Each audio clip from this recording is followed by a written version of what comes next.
Telugu cinema పరిశ్రమ భవిష్యత్పై ప్రముఖ నటుడు, దర్శకుడు ఆర్ నారాయణమూర్తి ఆసక్తికర వ్యాఖ్యలు చేశారు. ప్రస్తుతం సినిమా ఇండస్ట్రీ ఎదుర్కొంటున్న పరిస్థితులపై స్పందించిన ఆయన, పరిశ్రమ బాగుండాలంటే స్టార్ హీరోలు ఏడాదికి 1 లేదా 2 సినిమాలకు మాత్రమే పరిమితం కాకుండా ఎక్కువ సినిమాల్లో నటించాలని అభిప్రాయపడ్డారు. నేను ఒకటే కోరుకుంటున్నా, సినిమా ఇండస్ట్రీ పచ్చగా ఉండాలంటే, నిత్య కళ్యాణం పచ్చదోనంలా ఉండాలంటే చాలా మంది స్టార్ డైరెక్టర్లు ఎక్కువ సినిమాలు చేయాలి. అలాగే హీరోలు ఎక్కువ సినిమాలు యాక్ట్ చేయాలి. మా గురువు దాసన్ నారాయణరావు గారిలాగా ఎక్కువ సినిమా డైరెక్ట్ చేయాలి. హీరో కృష్ణ గారిలాగా ఎక్కువ సినిమాలు యాక్ట్ చేయాలి హీరోలు. అప్పుడు సినిమా ఇండస్ట్రీ బాగుంటుంది. ఈవేళ మన తెలుగు చలనచిత్ర పరిశ్రమ ఆస్కార్ లెవెల్కి వెళ్ళి ఆకాశం తిత్తదింది. ఓకే, ది సేమ్ టైం అత్త పాతాళం కూడా ఉంది. ఇవాళ ఎండాకాలం ఒక్క సినిమా ఉందా? భారీ సినిమాలు ఏమైనా ఉన్నాయా?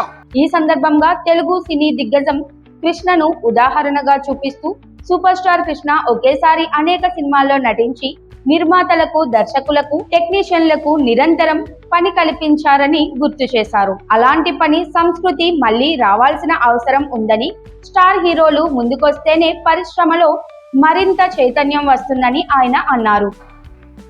ఏమైపోయింది ఇండస్ట్రీ? ఎక్కడ పోతుంది ఇండస్ట్రీ? Single theatre ఏమైపోతున్నాయి? ఓటీటీలు. సో ఇలా మల్టీప్లెక్స్లు వచ్చి ఇలాగ వచ్చేసి రేట్లు పెంచుకుంటూ పోతుంటే సామాన్య ప్రజానేమో కేవలం వినోదం సినిమా, ఆ వినోదాన్ని దూరం చేస్తుంటే సినిమా ఫీల్డ్ ఏమైపోతుంది? సినిమా ఫీల్డ్ బతకాలంటే సగటు సినిమా బతకాలి. సగటు సినిమా బతకాలంటే సినిమాలు ఎక్కువ రావాలి. అది మా గురుగారు చేసిన పని. అలా దాసన్ నారాయణరావు మీరు కూడా చేయండి.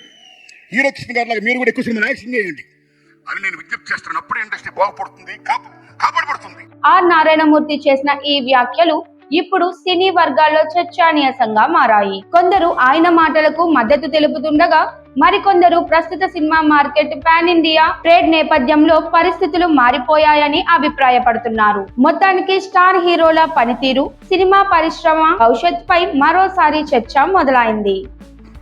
ఇక మిత్రులారా, ఒకటేనండి, మేము ముఖ్యంగా నేను ఏమిటంటే కోరేది, మాట్లాడేది, విశ్వనాథ్ గారు ఎక్కడున్నారు? సెల్యూట్ అండి మీకు. ఆ